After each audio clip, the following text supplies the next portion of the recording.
All right, we're back to the bullpen, myself and Mike. We want to talk about what's going on with Christian Walker. How will Joe Espada manage 2025 and the spaghetti monster, Spencer Arrighetti? Let's get going right now. I'm looking to the bullpen to bring my lefty in.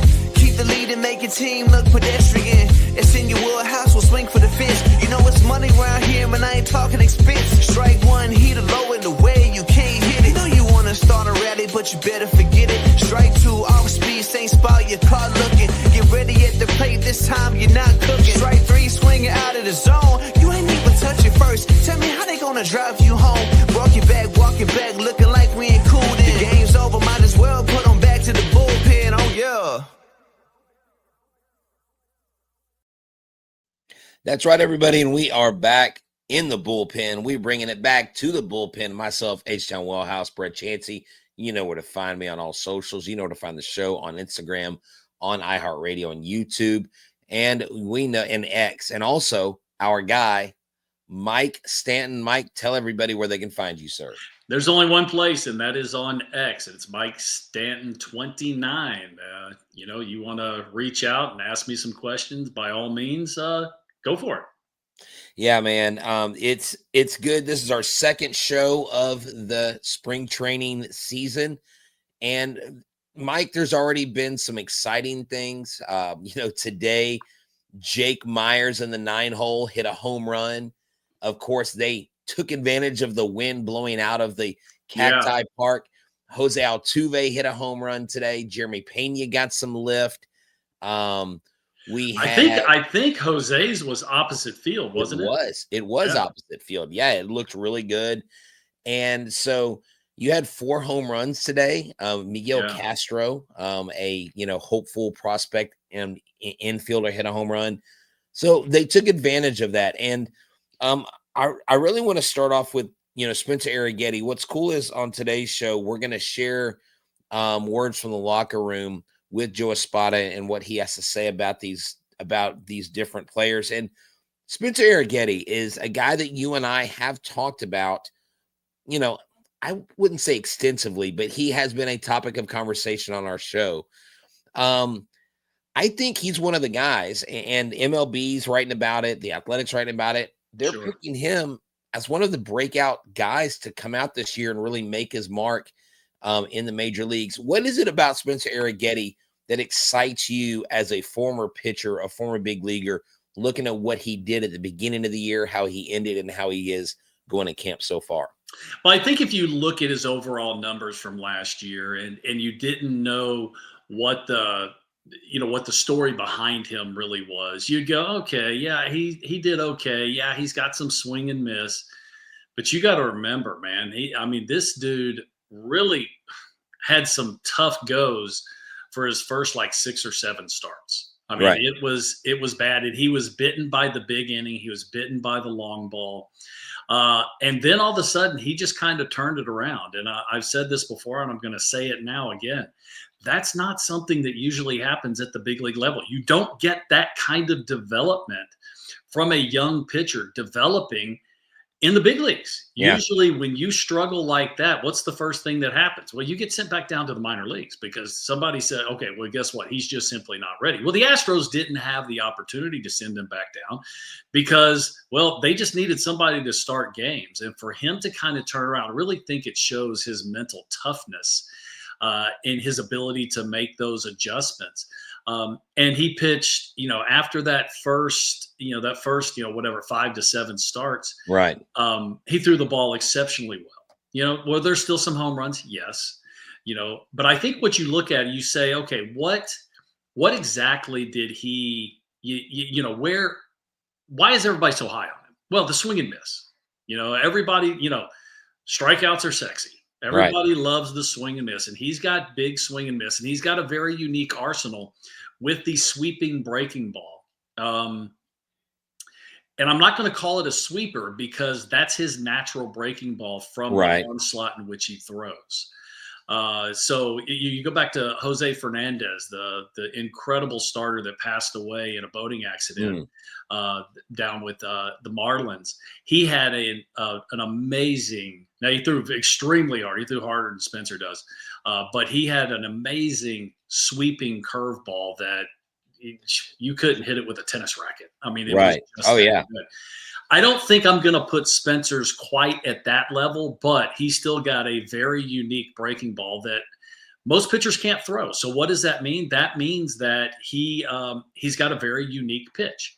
And if he can get that pitch into the strike zone and close to the strike zone, then he's going to have success. He's going to have to figure out how to keep the ball in the ballpark. Okay. Yeah, right. And that comes down to in the Athletic article that I was looking at doing the research, because I don't, you have the luxury of having been in the on the diamond, on the mound, you train pitchers all the time. And so you kind of have this frontal lobe, just wealth of knowledge where I've got to go grab it and get it because I don't have that same experience. And I want to ask you about this. It is really, the location plus the numbers suggest that he can command his cutter, but he has a harder time with his other pitches. His fastball shows that he can yank the ball to arm side, and kind of explain to us what that means when you're yanking. I guess it's putting the ball where it's more favorable. Okay. For the hitter, and the pitcher. So he throws from what is considered a low 3/4 arm slot. Okay. He doesn't quite throw sidearm, but it's just a little above sidearm. And then when he releases the ball, his arm is coming across the release zone at an angle. Okay. And that's where the sweep comes from. That's where the run on the fastball comes from. That's also where the inconsistency comes from. Okay. When you have your arm coming across your chest, when you release the ball, now all of a sudden, if you release it just a smidge too early, it stays arm side. You hold on to it just a smidge too long, it goes glove side. So, that's why you see at times he has big east and west misses. Now, is there a mechanical thing he could do to correct that? There is. I just don't know that he's willing to do it. The Astros would like him to do it because that low 3/4 arm slot is really what's making him successful. Right. So what he's going to have to do, though, he's going to have to work on it and work on it and work on it, because pitching is just like real estate. It's all about location. And he's got to be able to put the fastball and where he gets in trouble because of that arm slot. Sometimes he has a tough time pitching north and south. Okay. North meaning the fastball up in the zone, and south meaning the off-speed stuff down below the zone. He's more of an east and west. All of his movement is east and west, and that can make him very effective, but it also can be very difficult to repeat at times when he doesn't have that release point exactly right. We saw Chris Sale just have an amazing season for the Braves last year, after being hurt for most of his career, but at times looking like, one of the best pitchers in all of baseball. We ends up winning the National League Cy Young. He has the same type situation from the left side. Okay. And so you see what the success for Chris Sale is. And at times we saw Spencer Arrighetti look as good as anybody in baseball, especially with the swing and miss. Yeah.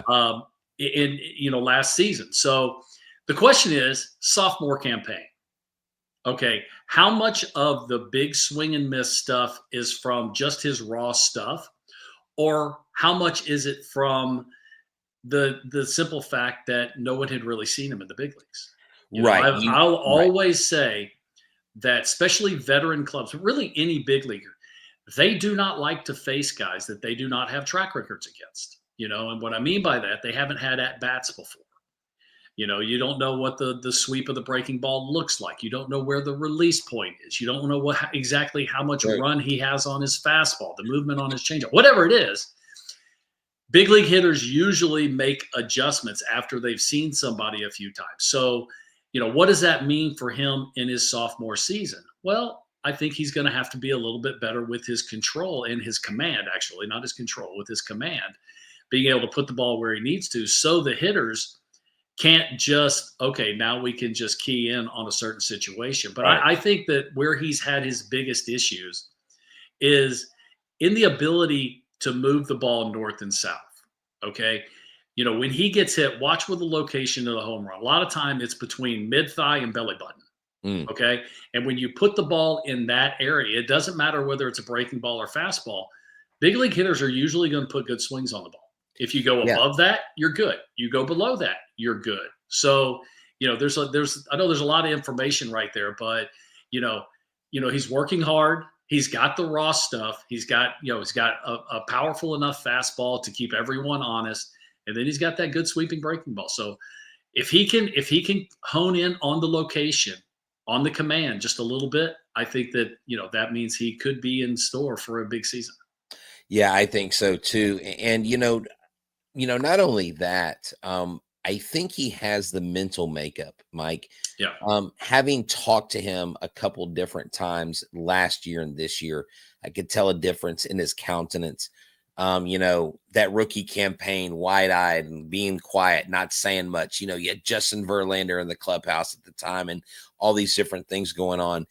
And now, I mean, he's literally cemented himself as the number 3 guy in the rotation. I think he sits higher than Ronel Blanco. Ronel Blanco hasn't looked great this spring, but everybody doesn't have to beat the world in spring training. That's why it's Right. spring training. Those 2 words we so easily forget when someone has a ton of success or when someone has a ton of failure. Kind of, case in point, Mauricio Dubon on the hitting side. He's like 0 for 12, but he's also put on 20 pounds of muscle. And as someone mentioned to me earlier, you know what? His mechanics probably have to catch up to his muscle. Like when you put on that much muscle, it's going to change some things. And so, maybe you've got to adjust, but it seems like Arrighetti even came into his first 2 innings he pitched. First inning, he said he felt rushed. And then he went and he looked at the footage and he goes, oh, okay, I'm doing this, I'm doing that. Yeah. And the repeatable stuff is important. And a lot of pitchers don't naturally have a repeatable motion. And when you do, it's just easier to replicate. But moving on, Christian Walker comes over, signs a 3-year deal, 3-time Gold Glover, 30+ home run guy. A lot of high hopes in Houston. Everybody's excited for him to be here. Last year for a month, he went out with an oblique strain on his left side. And today, when he, if you're listening to this on Thursday, this was on Wednesday morning, you probably already heard, but he went to Joe Espada in the middle of BP and said, hey, I'm not feeling well. Right. My left side, I'm gonna go in. And we have about a 2-minute clip from Joe Espada. He talks about that, talks about Hunter Brown. I want to hear what Joe had to say in the locker room today. And then I want to get your thoughts and comments on concerns from a baseball standpoint that you might have with Christian Walker, if this is something that we have to worry about or be cognizant of going throughout the rest of the season. So let's listen to the skipper and see what he said in his own words. Oops, there we go. Obviously, I'm just hoping for the best. Is he having like imaging, testing, MRI? We're gonna get our doctors are gonna check him out. So I'll talk to Jeremiah here once I finish with you guys and give you more for tomorrow. What did you think about Tuve today? Had one running catch and. Yeah, one glove side in the left center gap. He went back to his right, came in. It was windy. The conditions today were challenging, and he looked really good. I love the fact that he's having so much fun out there. That I think that's important because we need him to get this, and he's doing everything in his power to get it done.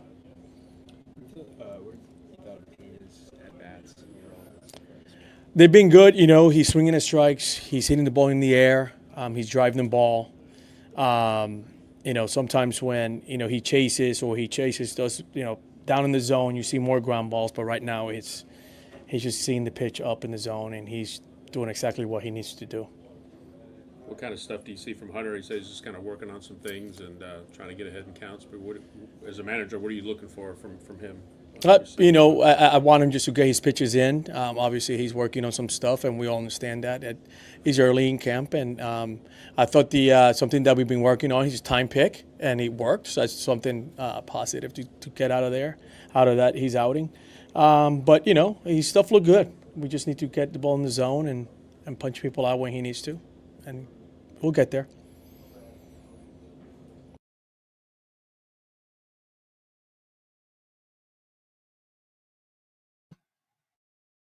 just wanted to get that out there, just hearing from the skipper's mouth. Now, Mike, I have a question.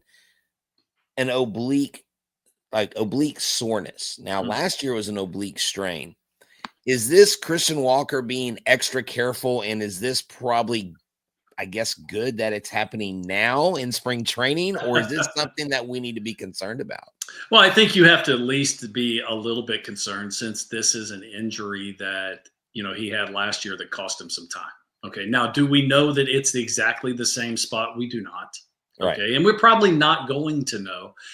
I think that the Astros are very good at wording the situation correctly. And what I mean by that, they did not say an oblique injury. They said oblique soreness. What does that mean? I don't really know. We're just going to have to wait and see if this costs him any time. Is just this, it'll cost him a couple days here in spring, or is this something that's going to linger? Keep our fingers crossed that it's not something that's going to linger, because, the Astros absolutely need that big bat in the middle of the lineup. So, since it is a reoccurring situation, I think it is a little bit more concerning than if this was just a one-time deal. One thing you have to remember about spring training, these guys are playing way more baseball than they're going to in the regular season. Okay. Now, I'm not talking about games. I'm talking about all the drills, all the stuff that they do, all the swings that they're taking in the cages. They are, not in a regular season routine. They show up early. There's always some kind of team fundamental, cutoffs, pop-up priority, PFPs, stuff like that. They have to take their ground balls every day, and then they play a baseball game. Now, they don't play every day here in spring training. They will, once you get to the second half of spring training, they'll play more often. They'll get more, more at-bats than just one or two a game. So is that something? Also, it's a completely different schedule than you get during the regular season. Like I said, they have to get up early. They have to get breakfast. They have to get to the ballpark. A lot of times they have early work to be done. They have, there's a big team stretch. There's just a lot that goes on in spring training in a very short period of time. And it's completely against their routine they had in the offseason. And it's completely against the routine they're going to have in the regular season. So we'll just have to keep our fingers crossed that this is just something that maybe costs him for a couple of days. We know the Astros are ultra conservative in these situations. If he came in tomorrow and goes, you know what, I feel great. You ain't playing. You're not going to be in the lineup. We're going to take a couple of days and make sure that this isn't something that is going to linger. So we'll just have to, time will tell exactly what this means. But I think the wording of the explanation has a lot to, tell you about exactly, when you're trying to read between the lines. Right, exactly. And, you can't ever make too much out of it. And I really think our local reporters, guys like Brian McTaggart, guys like Chandler Rome, your local guys, Matt from the Chronicle, they just look for straight up answers. And I know the Astros aren't going to give them everything that, they know at the time, but they don't embellish much and they don't make more of it than what it is. Now, when you're talking about the extra work, one of the things I like that I saw from Brian McTaggart today, earlier this morning, and just one of the reasons why I would absolutely love to be in the ballpark of the Palms is because, man, it's fun watching this stuff as a baseball fan. They were doing timed middle infield competitions where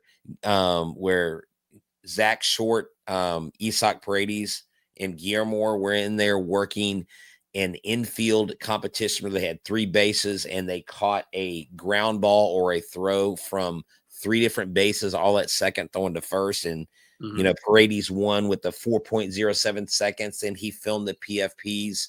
And so you're right. They do go through a lot more rigor than they do during the regular season. Like, when you get to the ballpark, you see them doing the high knees, you see them getting stretched out, you see them taking BP, but it's nothing like what they're getting right now. Right. And well, here's the difference, because when you get into the regular season, the emphasis is always on the game.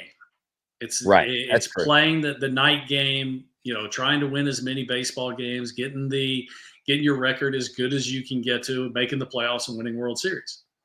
In spring training, that's not necessarily the key. The key is not the spring training game. The key is getting your work in, getting your repetitions. And that's why, especially here early in the spring, a lot of times you don't see, your starters, your big leaguers, but maybe an at-bat or two, and then they're done for the day. Okay. And then they may have tomorrow off, and you'll see them again the day after tomorrow. And that's just them easing them into the routine of playing baseball games. But even on those off days, you're still getting your early work in. You're still getting your repetition. There's still things you have to do. And so in spring training, the emphasis is more on the repetition of the work that needs to be done, not necessarily the game that you're going to play in the afternoon. Okay. Yeah, that makes perfect sense. And speaking of all these things, it makes me think, well, gosh, if I'm to go to spring training and if I need some extra shirts, if I need some baseball swag, why wouldn't I go to Ram Shirts and go check out our friend Mark? Because not only does Mark do shirts like our Back to the Bullpen shirt, you hit the QR code right there. It's a great shirt. It's comfortable. You can wear it anywhere, any day. Look, I've even worn this to church, Mike. So you can wear this anywhere. And I bet you look good too. Well, you know what? Hey, I clean up pretty well, man. Watch out. At 49, I still got it. But we won't go any further than that because that would be an awkward conversation. But seriously, though, Mark not only does T-shirts, but he does business promotion. He does pens, promotional items. So check him out. Go to ramshirts.com. He's got a lot of really cool local stuff, and we are a part of that media group. And then State of the Art Barbershop. Look, Ever said, hey, man, come on, come all. If you are a licensed barber in the state of Texas and you're looking for a place to cut hair, he can always add somebody. So y'all go to 1616 South Friendswood Drive. Check out Ever Cruz. Tell him that Mike and Brett sent you from Back to the Bullpen. You get 10% off your next haircut. Going into this season, Joe Espada really, for a new manager that has been a part of a successful run with the club, he's had to handle, I think, more adversity than you would expect someone in his position to have to handle. And this year, you and I talked about this prior to, going live, that I think he's got a lot of spinning plates. And the question then becomes, how does he manage in 2025? I'm not saying that you are an advisor to the manager, but if you were giving the opportunity and someone said, okay, Mike, we need you to give us one or two things that you think is important for Joe Espada to focus on, where do you think his focus should be? Because he's got lineup issues. He's lost two big stars. He's got a guy that's declining defensively. He's sending to left field. Now he's got the Christian Walker thing kind of popping up. What rookies do we keep? Do we keep Singleton? I mean, there's so many things you can think of. And I can't imagine that Joe Espada is a very thoughtful guy. And he doesn't look stressed, but I'm pretty sure he's doing a lot of thinking when we're not looking. Well, yes, he is. And that's any big league manager in spring training. It is not necessarily a nice casual situation being a big league manager in spring training, because what are you and the general manager always worried about? Well, the situation with Christian Walker, that who's going to come in, who's going to be sore, how bad is it, how much time do we have before the regular season, can we get him some rehab, whatever it takes.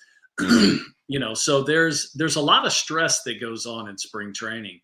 The one thing I think that Joe has going for him is that I felt like he got about 4 years of experience just last year.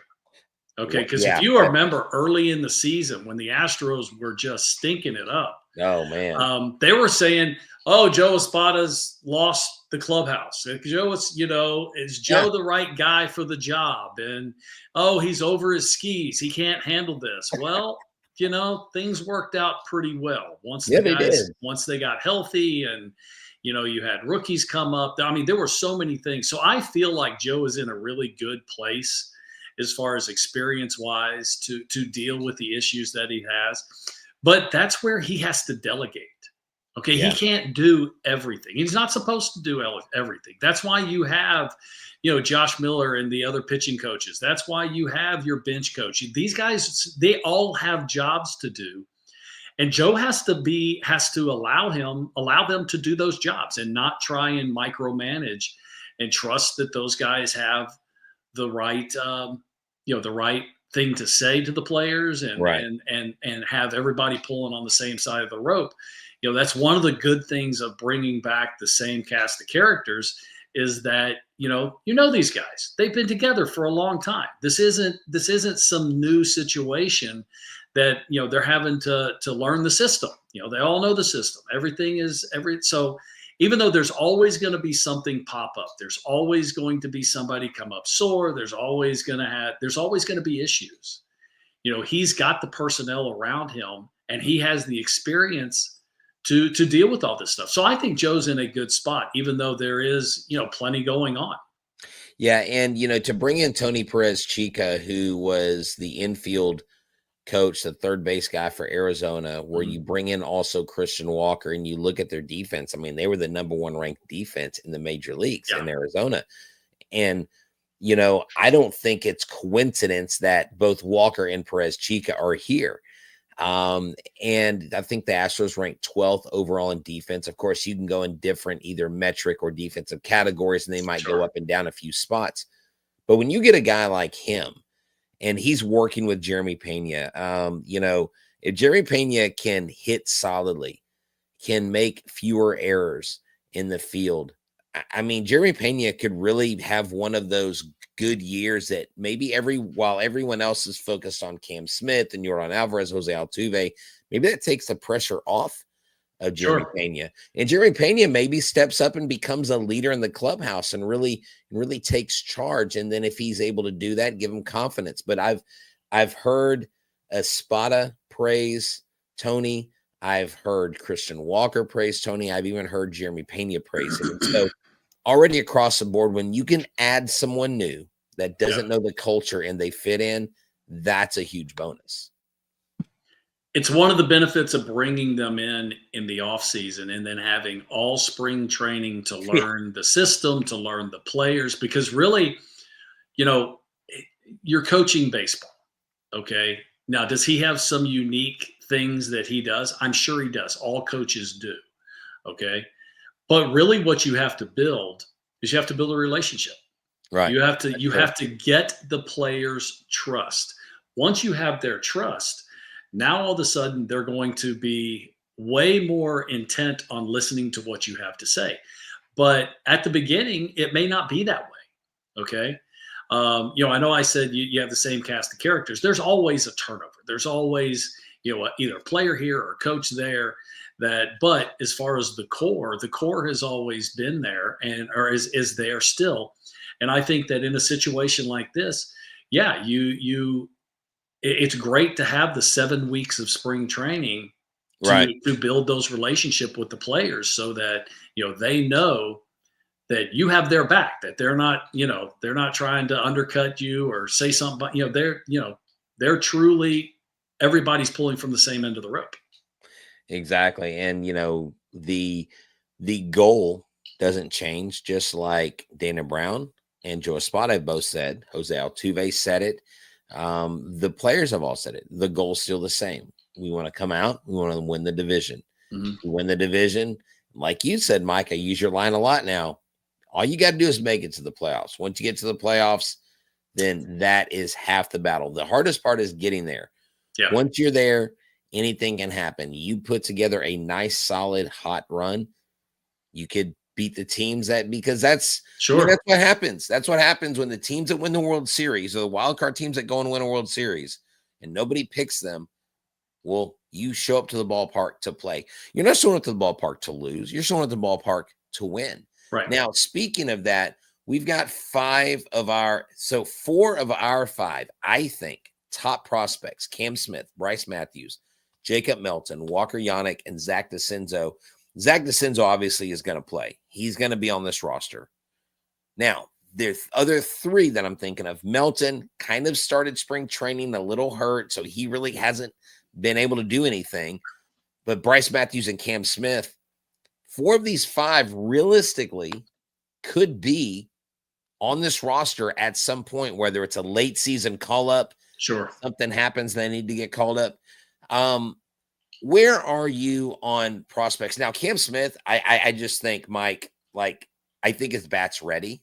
I think he needs some more reps, but if he comes up, you got to keep him at his natural position at third base. I don't think you change him positions. What is your take on prospects that you know that are really on the cusp? Yeah. And is that something that you have to worry about as a club? Well, listen, what would be best case scenario for the Houston Astros is none of those guys make the opening day roster, and you don't see any of those guys until September call-up. Okay? And you don't even think Cam Smith? No. But the reason why I word it that way is because that means everybody that's on the big league roster is doing exactly what you expect them to do, including stay healthy. Okay. That don't happen. I mean, there's always going to be somebody there's always going to be a lack of performance. There's always going to be somebody getting hurt. And that's where those guys come into play. Cam Smith, as great of the spring as he's shown, the power, everything that he's shown, if I were Dana Brown, I'm not putting him in the big leagues. I don't care if he hits 600 for the rest of spring training, just simply because I don't want him to have that kind of pressure making a big league squad out of spring training. Even if you're going to hit in the 8-hole, there is still additional pressure being on the opening day roster. I would rather him go to the AAA, light it up, kill the baseball for about a month, maybe a month and a half. And then we see where we are. And if there's a roster spot, if there's, somebody that's not doing the job or whatever, then we can make a move and bring him up when he is, white hot, but you want him to come to the big leagues, and you want to make sure that once he gets here, I've said this before, that you do not have to send him back down. At least you don't have to send him back down for lack of performance. But when you bring up your number 1 prospect, he's not coming up just to fill a spot for 2 weeks. You're bringing him up to be a member of the club and help your team win for the rest of the season and then years going forward. Exactly. Now, with Cam Smith, when you look at him and everything he's done, or I guess not done in his short career, he played, Mike, like I think 15 games in, let's see, it was, he's played a total of 32 games. He played 5 games in Knoxville. He played 12 games and then 15 games in Myrtle Beach. Do you think that because of that lack of play, starting him in Double-A would be pointless if he finishes the spring so hot? Just go ahead and stick him in Triple-A? Or do you think it would be good to go to Double-A, get about 15 games, let's go to Triple-A? Or do you think if you think he's that close, just get him one level away? Or I guess, does it really matter either way? Well, it's a tough question because we're not inside the clubhouse. We're not having discussions with him. True. Yes, he does not have much professional experience. Right. Basically a month full of baseball games, maybe a few more than that. But yeah, you don't want him to be in a situation that he feels overwhelmed, or more importantly, you don't want him to be in a situation that he feels like he's being slighted. Okay. True. So where does he start? That's a tough question. I mean, especially if he swings the bat well in spring training. But we also know that the Astros are, again, in these situations, just like with injuries, they're usually very conservative, and they want their players to basically hit every level. So maybe he does start in Double-A, but I think the key is going to be the conversation that Dana Brown and Joe Espada have, if they are going to send him to Double-A and not Triple-A, is just just to make sure that he knows that this is not a demotion. This is where we felt like you're going to be the most successful, and we want you to get hot. And we want you to get hot and go to AAA. We want you to get hot and go to go to AAA from AA, and then we want you to stay hot, be at your absolute best, and then we're going to call you up to the big leagues. And we call you up to the big leagues, we want you at third base, for the next 10 years. Yeah, exactly. And I just think, gosh, there's just so much promise in not just his physical ability to hit the ball, but his defensive ability. When you look at his grades, look at his, everything. He grades out to be 55 when you do all the minor league grading and stuff. I'm just super excited to have him as a part of, this organization, this ball club. And I really think they struck gold with this. And even, Dana Brown talked about, he said it was really difficult trading Kyle Tucker, but with what we got in return. And look, and I think Wisniewski has looked good in his couple outings in spring training. And he is a guy that I think the Astros are going to utilize properly, where I think the Cubs underutilized him as a relief pitcher. And so it's going to be exciting to see what happens when he comes up, because you don't get talents like this, all the time.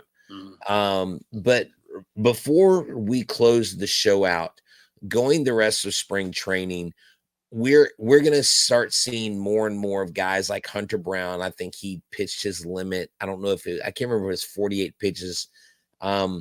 The spring training box score didn't show me how many pitches he threw today. I can't remember the number, but he reached his limit, gave up a couple runs, had a couple strikeouts.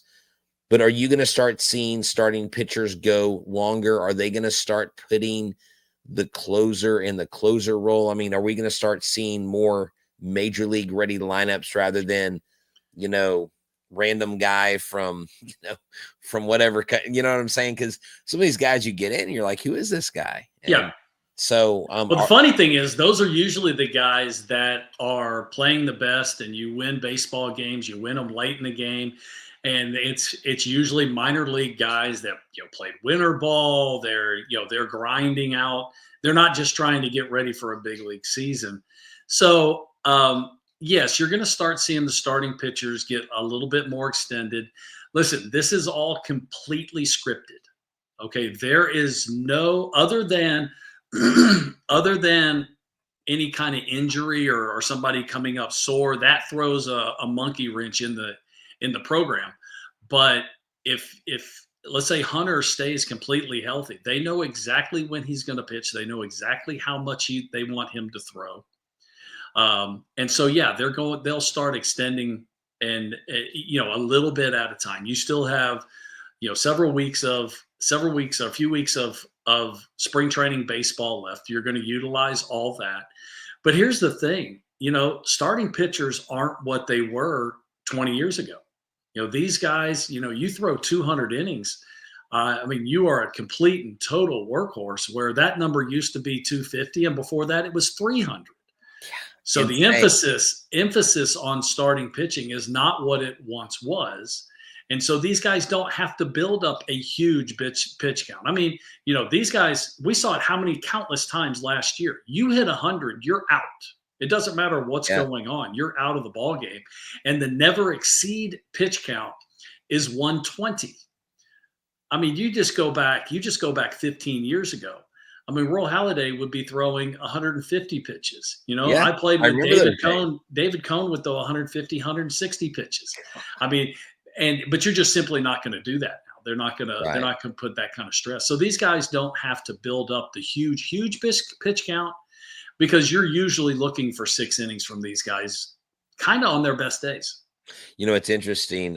You mentioned pitch counts and the way pitchers are built and stuff. Mason Miller for the Oakland A's, their flame throwing, star-studded rookie who I think is going to have a massive year. I saw Dallas Braden went into one of the training facilities where he trains, and he's like, you know what? He's like, come on. He's like, give me your best stuff. I can hit it. And he just stood in the box and he goes, I don't see how anybody gets in the box against you. I mean, this kid throws absolutely electric stuff, and that's a thing. And we'll have to talk about that when we get closer to the season, previewing the AL West. Yeah, the Sacramento A's, as they're going to be called for the next couple of years, are going to be a team they're going to win some baseball games. They've got young sluggers. Lawrence Butler is a guy that I'm excited to watch play. They got Eloff. They've got Booker. I mean, they've got and Luis Severino is going to prove he's got a lot to prove because he's their biggest free agent signing in A's history. So it'll be interesting. The Rangers, the Astros, the A's, and then you got the other guys, but I think the AL West will be competitive. Any final words before we go? No, I think just going into these last few weeks of spring training, what are you looking for more than anything else is health. Just stay healthy. That was one of the big issues the Astros had early in the season last year. Yes, there was quite a bit of lack of performance, but there also was some big health issues. If you remember, at one point in 2 days, they lost 60% of their rotation. So got to make sure, and they overcame that. That's the incredible part of it, was that didn't bury their season was buried before that. They dug themselves out of it with guys like Spencer Arrighetti. So things like that don't usually happen. You need these guys need to stay healthy. Just go out, get your work in, and get ready for the regular season, and don't try and do anything crazy early in the season. Well, I got one more question because my dog is bugging the heck out of me. He wants me to get out there and throw the ball for him. But Jay Thunder wants to know, he goes, who do y'all have as a better Cy Young dark horse, Hunter Brown or Framber Valdez? It's a good question. It's a pretty good question, just simply because, Hunter Brown's got the big power stuff. I'm still going to have to say, Framber, just simply because he's done it. He's not a guy that has to rely on big swing and miss. If he's getting the ball on the ground the way he has in the past, that 65, 68% ground ball rate, the dude could be right there. There's no doubt about it. And it's a walk year, Mike. And we don't know if the Astros are going to extend that's a great point, just simply because a lot of times guys are a little bit extra motivated when they're playing for a contract next year.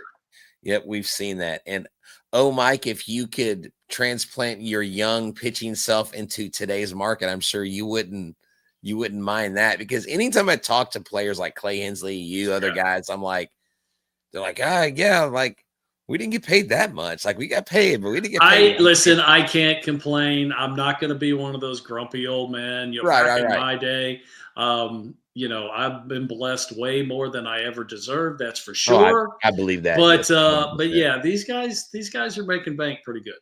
Definitely. No, hey, JT, no need to apologize, sir. You are good. Thank y'all for stopping by. Look, 152 of y'all right now live.